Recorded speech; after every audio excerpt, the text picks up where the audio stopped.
ಕೇವಲ ಧ್ವನಿಯಿಂದ ರೋಗ ವಾಸಿ ಮಾಡಬಹುದು ಅಂದ್ರೆ ನಂಬ್ತೀರಾ? ಇದು ಬರೀ ಕಥೆಯಲ್ಲ, ಇದರ ಹಿಂದೆ ಒಂದು ಅದ್ಭುತ ವಿಜ್ಞಾನವೇ ಅಡಗಿದೆ.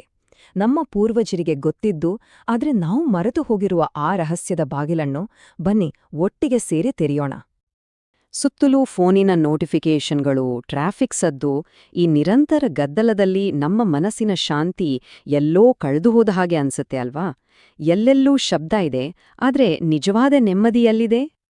ಒಂದು ವೇಳೆ ನಮ್ಮೆಲ್ಲ ಸಮಸ್ಯೆಗಳಿಗೆ ಪರಿಹಾರ ಯಾವುದೋ ಮಾತ್ರೆಗಳಲ್ಲ, ಬದಲಿಗೆ ಸಾವಿರಾರು ವರ್ಷಗಳಷ್ಟು ಹಳೆಯ ಒಂದು ಸುಮಧುರ ರಾಗದಲ್ಲಿ ಅಡಗಿದೆ ಅಂದ್ರೆ? ಹಾಗಾದ್ರೆ ಇವತ್ತಿನ ನಮ್ಮ ಒತ್ತಡದ ಜೀವನಕ್ಕೆ ಈ ಪ್ರಾಚೀನ ಸಂಗೀತ ಹೇಗೆ ಉತ್ತರವಾಗಬಲ್ಲದು? ಆ ಕಾಲಾತೀತ ಪಿಸುಮಾತನ್ನು ಒಮ್ಮೆ ಕಿವಿಗೊಟ್ಟು ಕೇಳೋಣ ಬನ್ನಿ. ಇದರ ಹಿಂದಿರೋ ಕಾನ್ಸೆಪ್ಟ್ ರಾಗಚಿಕಿತ್ಸೆ. ಅಂದ್ರೆ ಸಂಗೀತ ಇಲ್ಲಿ ಬರೀ ಮನರಂಜನೆ ಅಲ್ಲ, ಅದೊಂದು ಔಷಧಿ. ಪ್ರತಿಯೊಂದು ರಾಗವನ್ನು ಒಂದು ನಿರ್ದಿಷ್ಟ ಕಾಯಿಲೆಯನ್ನು ಗುಣಪಡಿಸೋಕೆ ಬಳಸಲಾಗ್ತಿತ್ತು. ಸಂಗೀತದಿಂದ ಹೀಲ್ ಮಾಡೋದು ಜಗತ್ತಿನಾದ್ಯಂತ ಇದೆ, ಆದ್ರೆ ಭಾರತದಲ್ಲಿ ತಾನ್ಸೇನ್ರಂತಹ ದಂತಕಥೆಗಳು ರಾಗಗಳ ಶಕ್ತಿಯನ್ನ ಬೇರೆ ಹಂತಕ್ಕೆ ಕೊಂಡೊದ್ರು. ಅವರು ರಾಗ ಹಾಡಿ ದೀಪ ಹಚ್ಚಿದ್ರು, ಮಳೆ ಬರೆಸಿದ್ರು ಅಂತ ನಾವು ಕಥೆಗಳಲ್ಲಿ ಕೇಳಿದೀವಿ. ಅದು ಕೇವಲ ಕಥೆಯಲ್ಲ, ಆ ರಾಗಗಳಲ್ಲಿದ್ದ ಅಗಾಧ ಶಕ್ತಿಯ ಸಂಕೇತ. ಹಾಗಾದ್ರೆ ಏನಿದು ರಾಗ? ಸುಮ್ನೆ ಸ್ವರಗಳ ಗುಚ್ಛನ? ಇಲ್ಲವೇ ಇಲ್ಲ. ಅದೊಂದು ಭಾವನಾತ್ಮಕ ನೀಲನಕ್ಷೆ, ಅಂದ್ರೆ ಒಂದು ಎಮೋಷನಲ್ ಬ್ಲೂಪ್ರಿಂಟ್. ಆ ನೀಲನಕ್ಷೆಯೊಳಗೆ ಅಡಗಿರುವ ರಹಸ್ಯವೇನು? ನೋಡಿ, ಸಿತಾರ್ ಮಾಂತ್ರಿಕ ಪಂಡಿತ್ ರವಿಶಂಕರ್ ಅವರೇ ಹೇಳೋ ಹಾಗೆ ರಾಗ ಅನ್ನೋದು ಬರೀ ಸ್ವರಗಳಲ್ಲ, ಅದೊಂದು ಭಾವನೆಯನ್ನ ಹುಟ್ಟುಹಾಕೋಕೆ ಇರೋ ನಿಖರವಾದ ಫಾರ್ಮ್ಯುಲಾ. ಪ್ರತಿಯೊಂದು ರಾಗಕ್ಕೂ ತನ್ನದೇ ಆದ ವ್ಯಕ್ತಿತ್ವ ಇದೆ.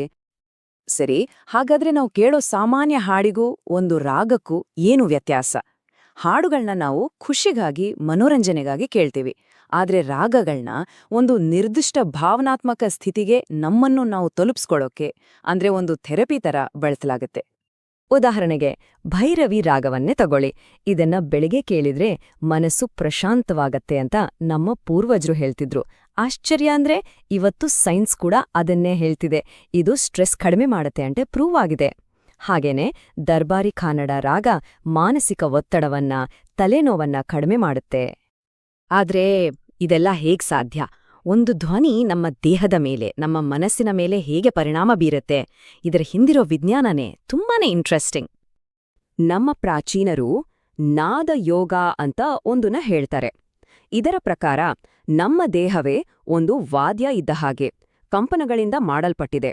ಶ್ರುತಿ ತಪ್ಪಿದ ಒಂದು ವಾದ್ಯವನ್ನ ಹೇಗೆ ಸರಿಶ್ರುತಿ ಮಾಡ್ತೀವೋ ಹಾಗೇನೆ ಈ ರಾಗಗಳು ನಮ್ಮ ದೇಹದ ಶ್ರುತಿಯನ್ನ ಸರಿ ಮಾಡ್ತವೆ. ನಿಜವಾಗ್ಲೂ ಇಂಟ್ರೆಸ್ಟಿಂಗ್ ಅನ್ಸೋದೇನಂದ್ರೆ ಈ ಪರಿಣಾಮಗಳನ್ನ ಇವತ್ತು ವೈಜ್ಞಾನಿಕವಾಗಿ ಅಳತೆ ಮಾಡಬಹುದು.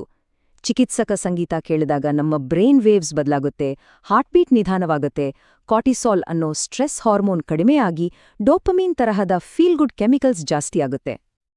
ನಂಬೋಕೆ ಕಷ್ಟ ಆಗ್ಬಹುದು, ಆದ್ರೆ ಕೆಲವು ಮಾಡರ್ನ್ ಸ್ಟಡೀಸ್ ಪ್ರಕಾರ ಈ ಥೆರಪ್ಯೂಟಿಕ್ ಸಂಗೀತದಿಂದ ಆತಂಕವನ್ನ 65% ಕಡಿಮೆ ಮಾಡಬಹುದಂತೆ. ಇಷ್ಟೇ ಅಲ್ಲ, ಇದಕ್ಕೊಂದು ಆಧ್ಯಾತ್ಮಿಕ ಆಯಾಮವೂ ಇದೆ. ನಮ್ಮ ಸಂಗೀತದ ಸಪ್ತ ಸ್ವರಗಳು ಸ, ರಿ, ಗ, ಮ, ಪ, ದ, ನಿ ನಮ್ಮ ದೇಹದಲ್ಲಿರೋ 7 ಶಕ್ತಿ ಕೇಂದ್ರಗಳು, ಅಂದ್ರೆ ಚಕ್ರಗಳ ಜೊತೆ ಕನೆಕ್ಟ್ ಆಗಿವೆ ಅಂತ ನಂಬಲಾಗತ್ತೆ. ಪ್ರತಿಯೊಂದು ಸ್ವರವೂ ನಮ್ಮೊಳಗಿನ ಒಂದೊಂದು ಎನರ್ಜಿ ಸೆಂಟರ್ನ ಆಕ್ಟಿವೇಟ್ ಮಾಡುತ್ತೆ. ಸರಿ, ಈ ಅದ್ಭುತ ಜ್ಞಾನವನ್ನೆಲ್ಲ ನಮ್ಮ ದೈನಂದಿನ ಜೀವನದಲ್ಲಿ ಹೇಗೆ ಬಳಸ್ಕೊಳ್ಳೋದು? ಅದಕ್ಕೂ ಸರಳವಾದ ದಾರಿಗಳಿವೆ. ಒಂದು 2024ರ ರಿಸರ್ಚ್ ಪ್ರಕಾರ ದಿನಕ್ಕೆ ಕೇವಲ 15 ನಿಮಿಷ, ಜಸ್ಟ್ 15 ಮಿನಿಟ್ಸ್, ಒಂದು ಬೆಳಗಿನ ರಾಗ ಕೇಳಿದ್ರೆ ಸಾಕು, ನಮ್ಮ ಸ್ಟ್ರೆಸ್ ಲೆವೆಲ್ಸ್ ಗಣನೀಯವಾಗಿ ಕಡಿಮೆ ಆಗುತ್ತಂತೆ. ಹೌದು, ಅಷ್ಟೇ ಸಾಕು. ಬೆಳಗ್ಗೆ ಫೋಕಸ್ಗಾಗಿ ರಾಗ ಭೈರವಿ, ಸಂಜೆ ಟೆನ್ಷನ್ ಕಡಿಮೆ ಮಾಡ್ಕೊಳ್ಳೋಕೆ ದರ್ಬಾರಿ ಕಾನಡ, ಮತ್ತು ರಾತ್ರಿ ಚೆನ್ನಾಗ್ ನಿದ್ದೆ ಬರೋಕೆ ರಾಗ ಮಾಲಕೌನ್ಸ್. ಹೀಗೆ ನಮ್ಮ ಲೈಫನ್ನೇ ಒಂದು ಮ್ಯೂಸಿಕಲ್ ಜರ್ನಿ ಮಾಡ್ಕೋಬೋದು ಅಲ್ವಾ? ನೋಡಿ, ಇದು ಬರೀ ಒಂದು ಲೈಫ್ ಹ್ಯಾಕ್ ಅಲ್ಲ, ಇದಕ್ಕಿಂತ ಆಳವಾದ ಒಂದು ಸತ್ಯ ಇದರಲ್ಲಿದೆ. ಅದು ನಮ್ಮ ಆಂತರಿಕ ಜಗತ್ತನ್ನೇ ಮರುಶ್ರುತಿಗೊಳಿಸ್ಕೊಳ್ಳೋದು. ಯೋಚನೆ ಮಾಡಿ ನೋಡಿ, ಮೂಲತಃ ನಾವು ಕಂಪನಿಗಳಿಂದಲೇ ಮಾಡಲ್ಪಟ್ಟಿದ್ದೀವಿ. ನಮ್ಮ ಹೃದಯದ ಬಡಿತ ಒಂದು ರಿದಮ್, ನಮ್ಮ ನರಗಳು ಫ್ರೀಕ್ವೆನ್ಸಿಗಳಲ್ಲಿ ಕೆಲಸ ಮಾಡ್ತವೆ. ಒಂದು ರಾಗ ನಮ್ಮನ್ನ ನಮ್ಮ ನೈಸರ್ಗಿಕ ಸ್ಥಿತಿಗೆ, ಆ ಸಾಮರಸ್ಯಕ್ಕೆ ವಾಪಸ್ ಕರೆದುಕೊಂಡೋಗುತ್ತೆ. ಅದಕ್ಕೆ ಹೇಳೋದು, ಅತ್ಯಂತ ಶಕ್ತಿಶಾಲಿ ಔಷಧಿ ಬಾಟ್ಲಿನಲ್ಲಿ ಸಿಗಲ್ಲ, ಅದು ಒಂದು ಹಾಡಿನಲ್ಲಿ ಸಿಗುತ್ತೆ ಅಂತ. ನಮ್ಮೊಳಗಿನ ಸಾಮರಸ್ಯವನ್ನ ಮರುಸ್ಥಾಪಿಸುವ ಒಂದು ಧ್ವನಿಯಲ್ಲಿ ಸಿಗುತ್ತೆ. ಈಗ ಇಷ್ಟೆಲ್ಲ ಗದ್ದಲ ಇರೋ ಈ ಜಗತ್ನಲ್ಲಿ ನಮ್ಮೊಳಗಿನ ಆ ಶಾಂತಿಯ ಸ್ವರವನ್ನು ಕೇಳಿಸ್ಕೊಳ್ಳೋಕೆ ನಾವು ನಿಜವಾಗಿಯೂ ಸಿದ್ಧರಿದ್ದೀವಾ?